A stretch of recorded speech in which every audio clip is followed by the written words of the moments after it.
Everyone, so myself Anshul, welcome to my channel miss botanophilic. आज की video में मैं आपको कुछ इंपॉर्टेंट टॉपिक्स बताने वाली हूँ जो कि एमएससी बॉटनी फोर्थ सेमेस्टर का पेपर है, टेक्सोनॉमी ऑफ एंजियोस्पर्म। कोशिश करना कि आप लोग 70% अपना जो सिलेबस है वो कंप्लीट करके जाएं। ओके, ये जो मैं यहाँ पे टॉपिक्स बताने वाली हूँ ये according to previous year paper है, क्योंकि ये जो इंपॉर्टेंट टॉपिक्स होते हैं मैक्सिमम चांसेस होते हैं कि आपके पेपर पे आएंगे। तो सबसे पहले टॉपिक जो टेक्सोनॉमी ऑफ एंजियोस्पर्म में है वो है आपका classification. See classification is really very important because Bentham Hooker का क्लासिफिकेशन, हचिंसन का क्लासिफिकेशन और तख्ताजान का क्लासिफिकेशन, ये तीनों क्लासिफिकेशन आप लोग एमएससी पे पढ़ते हो, बीएससी पे भी पढ़ते हो। जब आप बीएससी में होते हो तो उस टाइम तख्ताजान काफी टाइम पूछा जाता है, तो ये क्लासिफिकेशन एमएससी लेवल पे उतना इंपॉर्टेंट नहीं होता है जितना important Hutchinson, Bentham Hooker, A Cronquist and Robert Thorne का है। इसमें से हचिंसन 3 बार आपके प्रीवियस ईयर पेपर्स पे रिपीट हुआ है। स्पेशली हचिंसन के जो प्रिंसिपल होते हैं, मेरिट होते हैं, डिमेरिट होते हैं। तो क्लासिफिकेशन से डायरेक्ट क्वेश्चन आएंगे, तो यू शुड ट्राई कि हचिंसन, बेंथम एंड हुकर, इन दोनों को तो आपने मिस नहीं करना बिकॉज इससे क्वेश्चन आने के 90% चांसेस हैं। ओके, उसके बाद ए क्रॉनक्विस्ट एंड रॉबर्ट थ्रोन का भी आपने प्रिपेयर करना है, और टाइम बचता है तख्ताजान का क्लासिफिकेशन आप प्रिपेयर कर सकते हैं। इसमें से Hutchinson, Bentham and Hooker and Takhtajan पे मैंने ऑलरेडी वीडियो अपलोड करी है और बहुत ईजी मैनर पे मैंने वहाँ पे क्लासिफिकेशन को एक्सप्लेन किया है। तो आप चाहे तो ये तीनों क्लासिफिकेशन मेरी वीडियो से पढ़ सकते हैं in the playlist section taxonomy. Okay, second important जो आता है कॉन्ट्रीब्यूशन। सी, जब हम लोग का जो स्पेशलाइजेशन होता है वो टेक्सोनॉमी पे होता है, तो कुछ ऐसे टेक्सोनॉमिस्ट होते हैं जिनको पायनियर बोला जाता है, मतलब जिनकी वजह से टेक्सोनॉमी एग्जिस्ट करती है, तो उनके बारे में उनका कॉन्ट्रीब्यूशन आपको पता होना चाहिए। सबसे इंपॉर्टेंट जो प्रीवियस ईयर पेपर पे रिपीट हुआ है वो है विलियम रुक्सबर्ग के अकॉर्डिंग, ठीक है, जिनको हम लोग फादर ऑफ इंडियन बॉटनी बोलते हैं, ये आप लोग को पता होगा। And the second one is Duthie. तो इन दोनों का कॉन्ट्रीब्यूशन सबसे पहले आपने प्रिपेयर करना है। उसके बाद आप लोग जेडी हुकर, जो आपने बेंथम एंड हुकर क्लासिफिकेशन पढ़ा था उसमें जो हुकर होते हैं वो यही है जिन्होंने क्लासिफिकेशन दिया था, एंड कार्लस लिनस जिनको हम फादर ऑफ टेक्सोनॉमी बोलते हैं। तो इन पे तो आप प्रिपेयर करना बिल्कुल भी मत भूलना बिकॉज क्वेश्चन आपके कॉन्ट्रीब्यूशन से आएंगे कि भाई किस साइंटिस्ट का क्या कॉन्ट्रीब्यूशन होता है।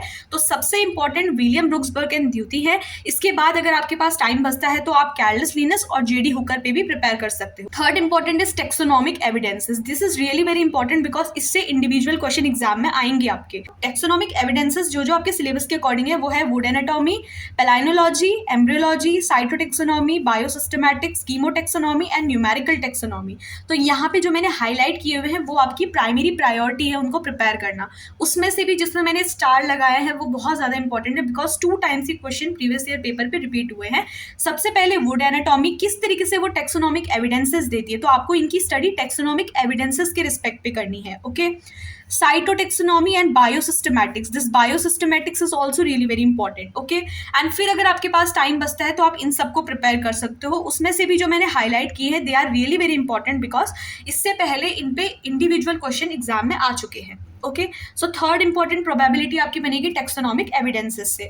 After this we have cladistics. तो क्लैडिस्टिक्स पे तो आपने कंप्लीट नोट प्रिपेयर करके जाना है बिकॉज इस पे इंडिविजुअल क्वेश्चन आता है। अगर आप कुमाऊं यूनिवर्सिटी के स्टूडेंट हो तो यहाँ पे जो फ्लोरा के बारे में आपसे जनरल अकाउंट पूछा जाएगा तो वो कुमाऊं का ही पूछा जाएगा।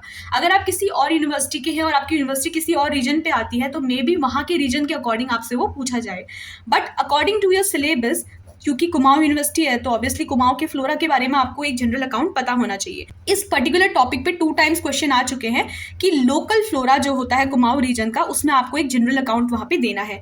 तो इस चीज को आप प्रिपेयर करके रखिए कि भाई जो उत्तराखंड का लोकल फ्लोरा है उसका एक जनरल अकाउंट आपको पता होना चाहिए। इस पे भी आपको एक डिटेल नोट यहाँ पे पता होना चाहिए। इसके अलावा एक और इंपॉर्टेंट चीज है जो कि है फ्रूट्स के नेम। तो फ्रूट्स हमारे 2 टाइप के होते हैं, कल्टिवेटेड होते हैं, वाइल्ड होते हैं। तो देखो, कल्टिवेटेड और वाइल्ड फ्रूट की अगर मैं बात करूँ, कल्टिवेटेड होता है जिसको उगाया जाता है, ठीक है, जिसको एक्चुअली क्या होता है कि इंटेंशनली जो फार्मर होते हैं वो खुद ग्रो करवाते हैं, और वाइल्ड फ्रूट वो होता है जो कि खुद से हो जाता है। तो आपको पता होगा अगर आप उत्तराखंड में रहते हो तो यहाँ के कुछ फ्रूट्स होते हैं जैसे हिसालू होता है, इसके अलावा काफल होता है, खुमानी होता है, ठीक है, प्लम होता है, और बहुत से फ्रूट्स होते हैं, आपको पता होने चाहिए उनके बारे में। तो at least 10 cultivated and 10 wild fruit की नॉलेज आपको होनी चाहिए। 10 कल्टिवेटेड एंड 10 वाइल्ड, ओके, दोनों कैटेगरी में एटलीस्ट 10 फ्रूट्स आपको पता होने चाहिए। इसके अलावा आपने इन फ्रूट्स के बारे में पढ़ना क्या है, सबसे पहले इनका नेम, इनकी फैमिली, कॉमन नेम एंड इनका botanical name. This is really very important because exam में इससे रिलेटेड क्वेश्चन आया है कि कुमाऊं के कल्टिवेटेड फ्रूट्स के बारे में बताइए, या आपसे वो वाइल्ड फ्रूट्स के बारे में पूछ सकते हैं। तो इनका नेम क्या होता है, specially family name, botanical name, common name और किस पर्टिकुलर, अगर आप चाहो तो उनका क्लासिफिकेशन भी थोड़ा बहुत पढ़ सकते हो कि किस कैटेगरी के अंदर किस फैमिली में उसको रखा जाता है। और कुछ फीचर्स जो होते हैं, फीचर्स कहने का मतलब कि उसके मॉर्फोलॉजिकल फीचर क्या होते हैं। अभी तक जो मैंने आपको बताया ये कुछ ऐसे पॉइंट्स है। सबसे पहले classification, contribution, taxonomic evidence, cladistic, Kumaon region के रिगार्डिंग उसका लोकल फ्लोरा, और वहां पे जो फ्रूट्स के टाइप होते हैं कल्टिवेटेड इन वाइल्ड। तो ये तो कुछ ऐसे क्वेश्चन थे जो कि आपके डायरेक्ट आएंगे, मतलब इसमें से क्वेश्चन आने के 100% चांसेस होते हैं। और जो मैंने आपको हाईलाइट करते हुए दिखाया वो तो सबसे इंपॉर्टेंट है, बिकॉज उसमें से काफी टाइम क्वेश्चन जो होते हैं प्रीवियस ईयर पेपर पे रिपीट हुए हैं। अब हम लोग पढ़ लेते हैं फैमिलीज के बारे में। यहाँ पे सबसे पहले जो मैंने ये फैमिली लिखी हुई है, ये कुछ ऐसी फैमिली है जिसके बारे में आपको पहले से ही पता होता है। हम लोग बीएससी में भी इनके बारे में पढ़ते हैं और एमएससी की स्टार्टिंग में भी आपका टेक्सोनॉमी आता है, जहाँ पे ऑलरेडी आपको ये फैमिलीज के बारे में बताया जाता है, जिसमें से Poaceae family, Orchidaceae family, Cucurbitaceae family, Verbenaceae family, ये चारों फैमिली ऐसी होती है जो आप पहले से पढ़ते आते हो और इनका बेसिक डिस्क्रिप्शन आपको पता होना चाहिए। बेसिक डिस्क्रिप्शन के अंदर क्या क्या चीजें आती है, सबसे पहले उनका क्लासिफिकेशन, उनका जो कॉमन नेम होता है, कॉमन नेम कहने का मतलब कि कुछ एग्जाम्पल्स हम लोग पढ़ ले, जैसे पोएसी हम लोग ग्रास फैमिली को बोलते हैं, ऑर्किडेसी ऑर्किड्स की फैमिली होती है, कुकुरबिटेसी जो होती है जिसमें पंपकिन वगैरह आता है, पंपकिन हो गया, और जो कुकुम्बर होता है, ये सारे जो होते हैं हमारे वो कुकुरबिटेसी के पार्ट होते हैं। वर्बेनेसी फैमिली क्या होती है, जिसके अंदर आपने लेंटाना कैमारा सुना होगा, ये काफी एक वीड की वैरायटी है जो कि आपने उत्तराखंड पे भी देखी होगी। पोएसी, ऑर्किडेसी, कुकुरबिटेसी, वर्बेनेसी, इनके बारे में आप स्टार्टिंग से पढ़ते आते हो, तो इनके आने के चांसेस थोड़े से कम रहते हैं, थोड़े से कम, ओके। बट ये आपके आएंगे बिकॉज ये आप बीएससी एमएससी से पढ़ते आते हो। अभी फिलहाल फोर्थ सेमेस्टर के अकॉर्डिंग जो क्वेश्चन बहुत बार रिपीट होते हैं वो इन टू फैमिलीज के लिए है, फेजेसी फैमिली एंड कैनेबिनेसी फैमिली। ये दोनों फैमिली बहुत ज्यादा इंपॉर्टेंट है, मैंने यहाँ पे स्टार मार्क किया हुआ है, तो स्टार मार्क कहने का मतलब है कि बहुत इंपॉर्टेंट फैमिलीज है, ओके।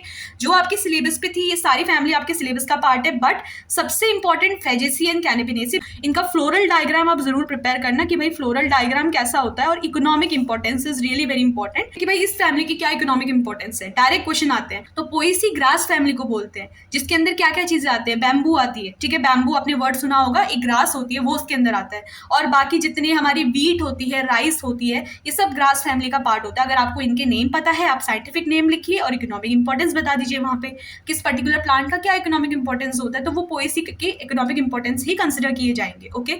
तो सबसे पहली बात तो ये है कि आप इन पर्टिकुलर फैमिलीज के अंदर इनके प्लांट्स के नेम याद कीजिए। अप्रॉक्स 5 to 6 प्लांट्स के नेम आपको पता होने चाहिए, मैक्सिमम 10, मिनिमम 5, ओके। तो ये आप सबसे पहले टारगेट रखिए कि इन फैमिलीज के अंदर आपको उनके प्लांट्स के नेम याद होने चाहिए।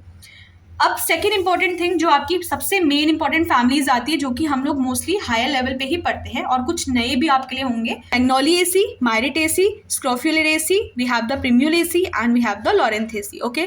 इसमें से जिसके आगे मैंने स्टार मार्क किए हुए हैं, मैग्नोलिएसी, मायरिटेसी एंड स्क्रोफुलेरिएसी, तो इस पे प्रीवियस ईयर पेपर पे 2 to 3 टाइम्स क्वेश्चन आ चुके हैं। तो कोशिश करिए कि सेकंड वाली जो आपकी यूनिट है उसमें से आप सबसे पहले ये 3 फैमिली प्रिपेयर करें, बिकॉज इनसे क्वेश्चन आने के 100% चांसेस है। फिर आपके पास टाइम बचता है तो आप प्रिम्यूलेसी एंड लॉरेंथेसी को प्रिपेयर कर सकते हो, ओके। तो ये कुछ ऐसे इंपॉर्टेंट टॉपिक्स है जो कि मुझे लगता है कि टेक्सोनॉमी ऑफ एंजियोस्पर्म में यहाँ पे काफी इंपॉर्टेंट है। सी, जब आप किसी पर्टिकुलर पेपर की स्पेशलाइजेशन पढ़ते हो ना, तो वहाँ पे कोई भी चीज़ ज़्यादा इंपॉर्टेंट या कम इंपॉर्टेंट नहीं होती है। वहाँ पे आपको ये देखना होता है कि आपका कॉन्सेप्ट कितना क्लियर है। तो जब आपका टेक्सोनॉमी आप पढ़ रहे हो तो अप्रॉक्स आपको 15 to 20 फैमिलीज के बारे में पता होना चाहिए, और हर एक फैमिली के अंदर मिनिमम 5 एंड मैक्सिमम 10 एग्जाम्पल्स आपको पता होने चाहिए। और एग्जाम्पल्स भी कुछ इस तरीके से कि आपको उनका कॉमन नेम, बॉटनिकल नेम, उनकी फैमिली तो आप ऑलरेडी पढ़ ही रहे हो, तो फैमिलीज के बारे में इतना नॉलेज आपको होना चाहिए। और टेक्सोनॉमी जब आप पढ़ते हो तो एक फ्लावर को देख के उसके कैरेक्टरिस्टिक्स को जांचते हुए उसकी फैमिली पता करने की कैपेबिलिटीज आप में होनी चाहिए, ओके। तो ये चीज़ बहुत इंपॉर्टेंट है। अगर आप टेक्सोनॉमी पढ़ रहे हो तो आपका एक एम भी होगा कि हम एक टेक्सोनॉमिस्ट बने।